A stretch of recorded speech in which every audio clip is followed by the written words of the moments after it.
चलिए शुरुआत बुलेटिन के आम खबरों से करेंगे, जहां देश भर में कोरोना के मामलों में इजाफा हुआ। कोरोना के एक्टिव मामलों की संख्या 4000 के पार पहुंच चुकी है। कुल एक्टिव मामलों की संख्या 4026 पहुंची है और दिल्ली में एक्टिव मामलों की बात करें तो उसकी संख्या 393 पहुंची है। पिछले 24 घंटों में डिस्चार्ज हुए हैं 90 लोग।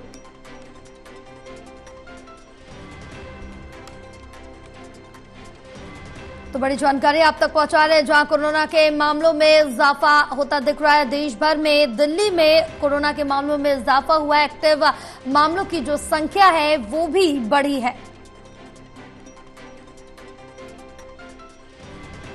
तो हमारे साथ हमारे सहयोगी ललित कांडपाल जुड़े और ज्यादा जानकारी लेंगे। ललित, जिस तरह से देखें देश भर में कोरोना के मामलों में इजाफा लगातार हो रहा है, चिंता बढ़ा रहा है और एक्टिव केसों की जो संख्या है वो बढ़ रही है। लगातार बढ़ रही है और कल हमने देखा था कि 3961 के पास में था, लेकिन आज हम देख रहे हैं कि आंकड़ा 4000 के पार हो गया है। कुल एक्टिव मामलों की संख्या देखें तो ये 4026 के आसपास है और दिल्ली में अगर एक्टिव मामलों की संख्या देखें तो वो तकरीबन 393 है। यही नहीं, सबसे बड़ी बात ये भी है कि दिल्ली में तकरीबन 90 से ज्यादा लोग जो है सही भी हुए हैं। और वहीं दूसरी तरफ अगर देखा जाए, गुजरात ऐसा है जहां पर 400 है, केरला में तकरीबन 1400 के आसपास मामले हैं और इसी तरह से वेस्ट बंगाल में भी 372 मामले और यूपी में 138 मामले हैं।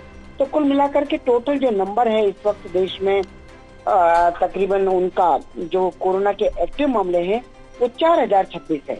जी अब बिल्कुल, क्योंकि यहाँ पर ललित जिस तरह से देखें कि कोरोना के मामलों में वृद्धि हो रही है और पिछले 24 घंटों की अगर बात करें तो जहाँ मामले बढ़ रहे हैं तो वहीं 90 जो लोग हैं वो डिस्चार्ज भी हुए, यानी कि एक तरफ अगर मामले में बढ़ोतरी हो रही है तो लोग ठीक भी हो रहे हैं, रिकवर भी हो रहे हैं। बिल्कुल, देखिए जैसा कि डॉक्टर साफ तौर पर कह रहे हैं कि ये जो वायरस है, ये जो वेरिएंट है वायरस का, जी उतना उस तरीके की बीमारी को उस लेवल तक नहीं लेके जाता है जैसा कि हमने सेकेंड और थर्ड वेव में देखा था, जहां पर कि ऑक्सीजन की कमी हो गई थी, लोगों को परेशानी हुई थी। ये एक वायरस है जो कि असर करता है, लेकिन अगर ऐसा आपको लगता है कहीं पर भी कि आपके अंदर कोरोना का सिम्टम है, आपको परेशानी हो रही है, तो आप तुरंत डॉक्टर से संपर्क करिए और उसके बाद जो है दवाओं से ये बीमारी ठीक हो सकती है। जी बिल्कुल ललित, तमाम जानकारी साझा करने के लिए बहुत शुक्रिया आपका।